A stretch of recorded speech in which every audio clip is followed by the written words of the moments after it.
नहीं हुई है। इस तरह के घटिया आरोप लगाकर पुलिस उनको जानबूझकर डिले कर 4 दिन से उनको कम से कम उनको पता है कि इसको 4 दिन रखेंगे तो ये सीधा हो जाएगा, लेकिन उनको ये पता नहीं कि वो मार्कोस कमांडो है और उस 4 दिन में सीधा होने वाला नहीं है। आप लोगों को जरूर सीधा करेगा वो, और उनके साथ हम हैं, चाहे थाने का घेराव चाहे धरना देना पड़े, लेकिन उन पुलिस वालों को हम बर्खास्त करेंगे। हमने कह दिया उनके परिवार को कि हम चाहे कोर्ट के माध्यम से, धरने के माध्यम से, हर तरफ से लड़ाई लड़ेंगे। हालांकि अभी उनके परिवार का यही है कि पिताजी उनके बुजुर्ग हैं, फैमिली, बच्चे, वो इस तरह पूरी ताकत से लड़ नहीं सकते, तो कमांडो ने कहा है कि मेरे को एक बार बाहर आ जाने दो। और भी नेवी के हमारे बाकी कमांडो और साथियों से भी बात हो रही है, वहाँ के बहरोड के जो सैनिक अध्यक्ष हैं उनसे भी मेरी बात हुई है सबसे, कि ठीक है तैयारी करो और फुल ताकत के साथ बहरोड में आंदोलन होगा। अगर उन पुलिस वालों को बर्खास्त नहीं किया गया तो ड्रामा नहीं चलेगा। और मैं बाकी लोगों से भी कहना चाहता हूं कि आज अगर आप नहीं आते हो तो फिर अपने अगले नंबर का इंतजार करना, हमारा कुछ। जय हिंद, जय भारत, वंदे मातरम। मैं रविंद्र फौजी। साथियों, आज इस वीडियो के माध्यम से मैं कहना चाहता हूं कि जो बहरोड थाने में हमारे एक नेवी के मार्कोस कमांडो, जिनके साथ पुलिस वालों द्वारा दुर्व्यवहार किया गया,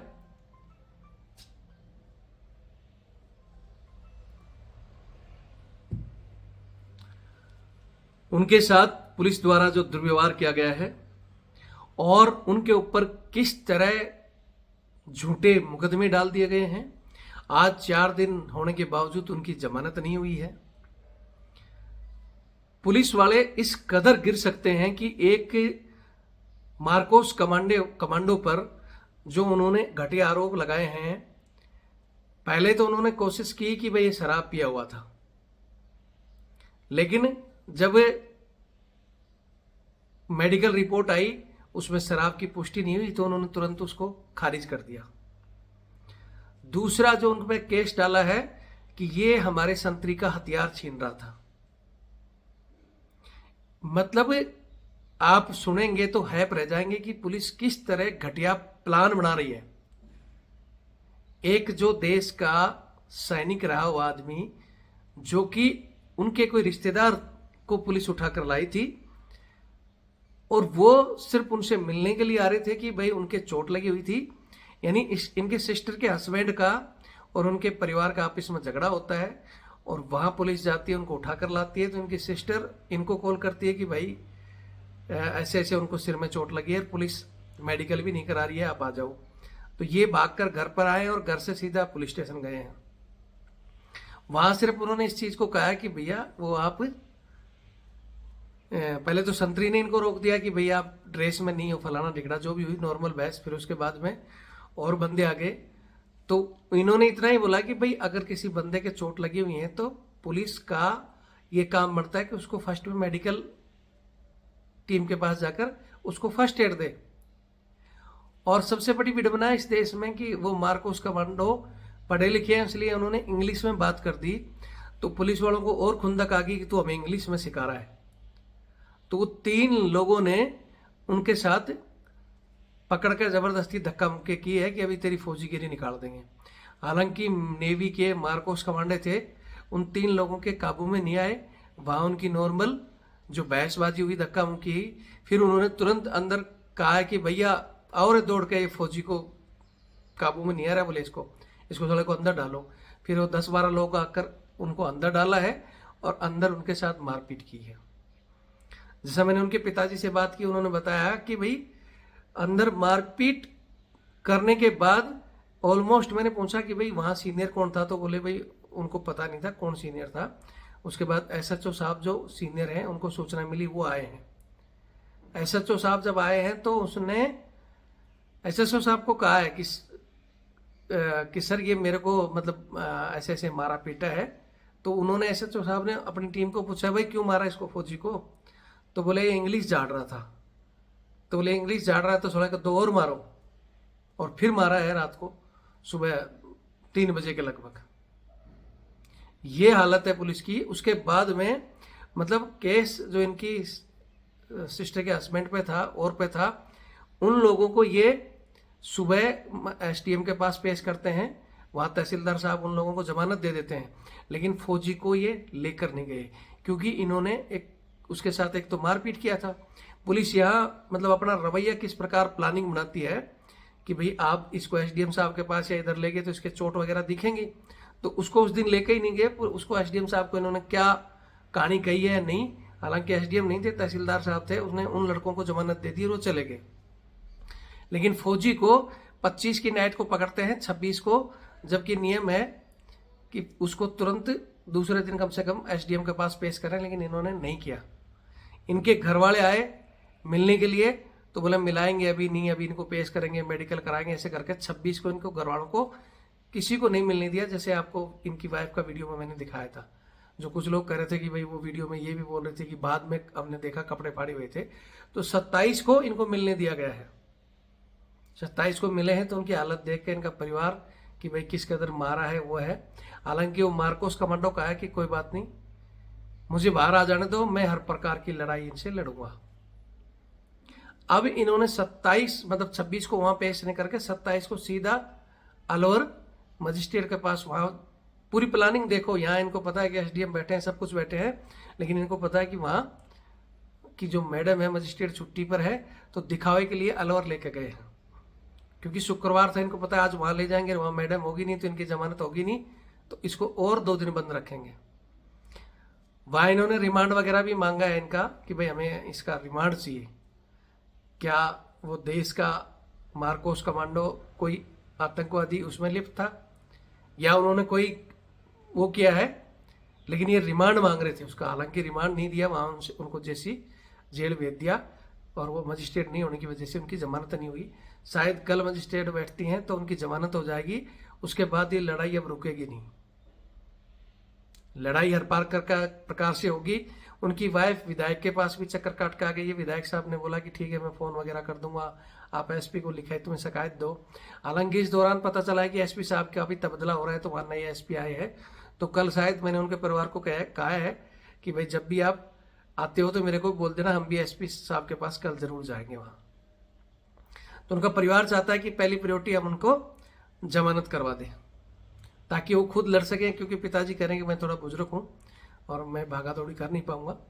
तो मैंने यही कहा था कि मैं 2 दिन से आपके नंबर वगैरह ढूंढ रहे थे, अब तक हम वहां थाने का घेराव करते या आंदोलन शुरू करते, बैरोड में हम बैठते।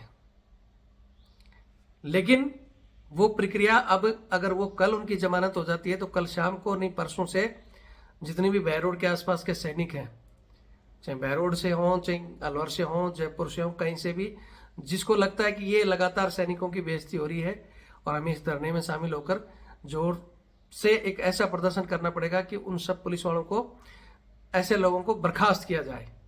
मैं फिर कहता हूं, कल भी मैंने एक वीडियो डाला था तो एक भाई साहब लगातार कमेंट्स लिख रहा था, मेरे समझ में नहीं आया फौजी था या पुलिस वाला था। एक तरफ तो लिख रहा है हाँ पुलिस वालों को सबक मिलना चाहिए, फलाना मिलना चाहिए, ये भी लिख रहा था, फिर लिख रहा था लाइन हैजर कर दिया और तुम क्या चाहते हो। मतलब मैंने जयपुर के केस में कहा था कि अगर वहीं ही पुलिस वालों को बर्खास्त किया जाता कहीं भी, तो भविष्य में इस प्रकार की गलती कोई दूसरा नहीं करेगा। लेकिन इनको लाइन हाजिर और सस्पेंड दिखाकर और फिर पीछे से दूसरे रास्ते से ड्यूटी चढ़ा दिया जाता है, इसलिए इन लोगों की हिम्मत बढ़ती है। और ये एक सैनिक बताने के बाद अगर सैनिक के साथ इस तरह की कार्रवाई कर रहे हैं तो आम पब्लिक के साथ इन लोगों का रवैया क्या होगा। अब विधायक साहब तो क्योंकि बीजेपी के विधायक हैं, बीजेपी की सरकार है, फिर यहाँ जैसे वो कमेंट्स लिखने वाला मेरे को समझ में नहीं आ रहा कि पहले तो बोल रहा था मैं फौजी हूँ, पुलिस वालों पे कार्रवाई हो, फिर दूसरी तरफ लिख रहा है सस्पेंड के लाइन हाजिर हो गया और क्या तुम क्या करना चाहते हो। फिर तीसरी तरफ लिख रहा है कि मोदी जी का और बीजेपी का नाम मत ले देना, नहीं तो मैं कुछ और करूंगा। फिर मेरे लिए लिख रहा है तुम तो अपना चैनल चला रहे हो, तुम पैसे कमा रहे हो, पैसे के लिए लिख रहे हो। तो वो आदमी आखिर समझ में नहीं आया मेरे को किस टाइप का आदमी था। फिर तीसरी तरफ लिख रहा है कि क्या फौजी गलती नहीं करता क्या। तो वो मेरे हिसाब से कोई पुलिस वाला था बंदा और खुंदक खाकर कोई मीणा जी था, तो खुंदक खाकर लगातार कमेंट्स लिख रहा था। उनको लग रहा था कि रविंद्र फौजी इन चीज़ों का जवाब दे और फिर वो रविंद्र फौजी को भी बोलेंगे इन पर भी लगा हुआ ST-80। तो हालांकि मेरे को तो मैंने बता दिया था, काफ़ी लोगों ने समझा दिया कि एक आदमी को समझाने, चाहे वो अपना हो चाहे पराया हो, एक आदमी को समझाने के लिए जो हमारी 8 लाख संख्या जुड़ी हुई है, हम उनको भूल जाते हैं। या हमारा काम आज कई लोगों से बात करने के चक्कर में मैं आपको अपडेट भी नहीं दे पाया। और जैसा मैं बता रहा था, फिर कह रहा हूं कि पुलिस ने पहला आरोप सोचा कि दारू का लगाएंगे, मेडिकल में दारू की पुष्टि नहीं हुई, खत्म हो गया। दूसरा आरोप हथियार छीनने का, कि हमारे ड्यूटी पर हथियार छीन रहा था। इतनी घटिया रवैये पर इस तरह उतर रही है पुलिस।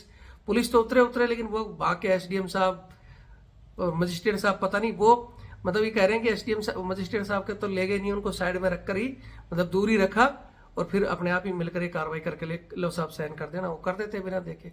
क्या उनकी जिम्मेवारी नहीं बनता कि कोई सैनिक है तो हम उसको बुलाए, उसका भी पक्ष पहुंचे? ये रवैया रहता है। तीसरा आरोप इन पर लगा दिया एसटी-एससी का, यानी जो संतरी खड़ा था कि ये उनके साथ बदतमीजी कर रहा है, बल्कि वो संतरी बाहर का था, ना उसको वो जानते हैं और ना ही मैं नहीं मानता कि एक सैनिक जिसने 15 साल मार्कोस कमांडर रहा है या नॉर्मल भी कोई भी सैनिक, वो कभी किसी कास्ट सिस्टम के ऊपर उंगली नहीं उठाता है। हमारी ही बटालियन में हर एक कास्ट के बंदे रहते हैं और हम साथ बैठकर खाना पीना खाते हैं। किसी को हमने कभी भी भेदभाव की नजर से नहीं देखा कि मेरे बगल में बैठा ये किस कास्ट का है। हम सिर्फ एक ही चीज लेकर चलते हैं कि वो फौजी है और हमारा साथी है। और पुलिस में भी जितने भी हैं वर्दीधारी जवान हैं, हम उनको जवान ही समझ के चलते हैं कि ये भी हमारे साथी हैं और ये भी सुरक्षा में लगे हुए हैं। और जो अच्छी ड्यूटी कर रहे हैं पुलिस वाले, चाहे वो अधिकारी हैं, जवान हैं, रविंद्र फौजी उनको सल्यूट करता है। जय हिंद। मेरा ये मतलब नहीं है कि मैं हर आदमी को या हर को कहूं, बहुत से अच्छे लोग हैं जिस वजह से देश चल रहा है, लेकिन कुछ ऐसे घटिया लोग, चलो मैं माना एक ने गलती की, दो ने की, तीन ने की, लेकिन पूरे थाने के जो 8-10 लोग हैं वही शुरू हो गए पिटाई पे। उसके बाद एसएचओ साहब कम से कम उनको तो तहकीकात करनी चाहिए। वो भी बोल रहे हैं, अंग्रेजी बोल रहा है, फौजी है साले को मारो। किस कदर हमारी ये पुलिस क्या रक्षा करेगी आम पब्लिक की? अपराधियों में भय और आमजन में विश्वास का जो नारा है, उसको आप तो ये चाह रहे हो कि आमजन में तो भय बना रहे और अपराधी खुले आए जाएं, आराम से बीड़ी सिगरेट पियो, बैठो, चाय पानी पियो और 2 नंबर का देख कर चले जाओ और चले जाओ। ये रवैया है। फिर आप जैसे वो सीबीआई डायरेक्टर कह रहे थे कि सेना का ही कोर्ट मार्शल कर दो, क्योंकि हमारी सेना ऐसी चीजों में इंटरफियर करती है। वहां जो हमारे लेफ्टिनेंट जनरल साहब गए तो उनके लिए एक सीबीआई चीफ लगातार वीडियो जारी कर रहा है कि ये तो अपना वो कर रहे हैं, फलाना कर रहे हैं। उनके विषय में मैंने हालांकि वीडियो बनाया भी है और अलग से भी हम बनाएंगे, लेकिन सेना ने अपना नंबर भी जारी किया हुआ है, वो सब लोगों के पास है नहीं। आगे आज मैं इस वीडियो को, ये एक भाई साहब जो बार बार कॉल कर रहे हैं, थोड़ा सा नहीं करें, वीडियो लंबा हो जाएगा। आज मैं इतना ही कहूँगा, अभी तक हमारे पास जो अपडेट है, बंदे की जमानत नहीं हुई है। इस तरह के घटिया आरोप लगाकर पुलिस उनको जानबूझकर डिले कर 4 दिन से, उनको कम से कम उनको पता है कि इसको 4 दिन रखेंगे तो ये सीधा हो जाएगा, लेकिन उनको ये पता नहीं कि वो मार्कोस कमांडो है और उस 4 दिन में सीधा होने वाला नहीं है। आप लोगों को जरूर सीधा करेगा वो, और उनके साथ हम हैं। चाहे थाने का घेराव, चाहे धरना देना पड़े, लेकिन उन पुलिस वालों को हम बर्खास्त करेंगे। हमने कह दिया उनके परिवार को कि हम चाहे कोर्ट के माध्यम से, धरने के माध्यम से, हर तरफ से लड़ाई लड़ेंगे। हालांकि अभी उनके परिवार का यही है कि पिताजी उनके बुजुर्ग हैं, फैमिली, बच्चे, वो इस तरह पूरी ताकत से लड़ नहीं सकते।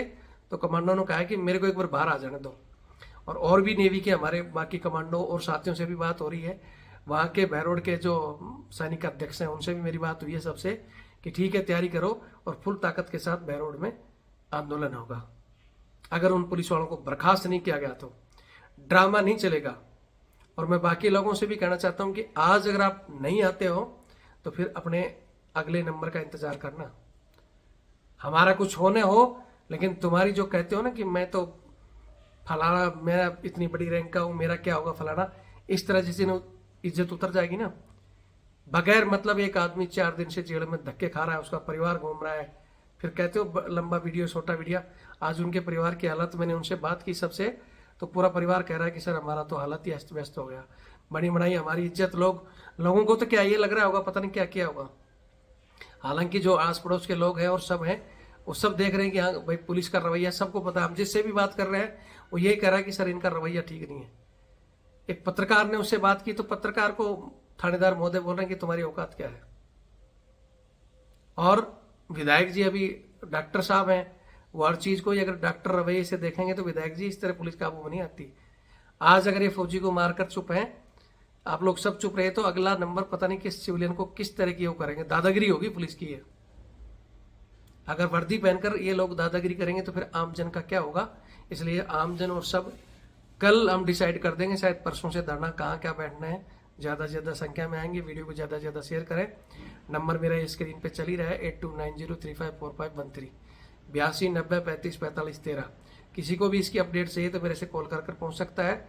अगर हम कॉल उठाने में कई बार असमर्थ रहते हैं, इधर उधर बिजी रहते हैं, तो आप व्हाट्सअप कॉल करके छोड़ दो या अपना मैसेज लिख दो।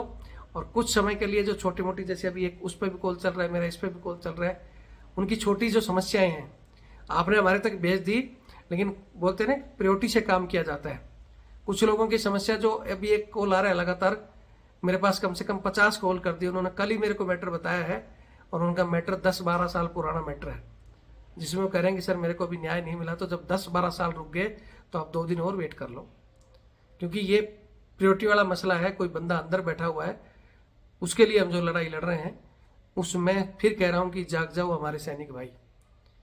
बहुत से लोग, मैंने एक दिन अभी कल एक ग्रुप में भी डाला था, मैंने कहा था कि हम किसी अफसर के साथ झगड़ा होता है तो सारे अफसर एक हो जाते हैं, जवान लोग भी हम उसका साथ देते हैं, देश की जनता भी देती है, तो क्या जवानों की कोई रिस्पेक्ट नहीं है, उनकी कोई इज्जत नहीं है, उनके लिए कोई आगे नहीं आता। और दूसरा, आए ना आए हम लोग खुद ही पीछे हट जाते हैं। तो मेरे को ही लिख रहा था, जब सभी पीछे हट जा रहे थे तू भी हट जा, तेरे को क्या करना है, तूने आज तक क्या किया, तू कोर्ट में गया, किसी था में गया। हालांकि फिर मैंने बोला कि या तो मेरे वीडियो भेज ले, देख लिया, मैंने 5-7 भेजे, तब वो साइलेंट हो गए। तो कुछ लोगों को पता ही नहीं है, लेकिन उनको पता जब चलता है, जब उनके पेन लिखा था कि भैया जिस दिन कभी तुम्हारे साथ होगा जब बताना, तो उनको और ये लग गया कि कैसे लिख दिया, मेरे साथ कैसे हो सकता है। भैया किसी के साथ भी हो सकता है। यहाँ सिपाही के अलावा मेजर साहब और एक कर्नल साहब राजस्थान में पिट चुका है, और वो घूम रहा है अकेला। 3 साल हो गए उसने हाई कोर्ट में डाला हुआ है। उस दिन मैंने कहा था कि साहब ये कोर्ट के साथ साथ ग्राउंड की लड़ाई नहीं लड़ोगे तो कुछ नहीं होगा। कोर्ट में हिंदुस्तान में हजारों केस है जो लोगों को मरने के बाद तक भी न्याय मिलता है। कोर्ट, ये हालत है हमारे कोर्ट की। कोर्ट के सहारे रहोगे तो फिर रहो। 3 साल से वो कर्नल साहब हैं जो कि रिटायर्ड होकर सिर्फ आए थे और आज तक घूम रहे हैं। घूमते रहो फिर। वीडियो देखें, शेयर करें। मैं शाम को आपको अपडेट दे दूंगा उनके घर वालों के जो भी और चीज़ें हैं, और जो भी हमारी जहाँ भी बात कर रही है हम क्या करेंगे। तो मैं यही चाहूँगा कि आप लोग साथ रहें। जय हिंद, जय भारत, वंदे मातरम।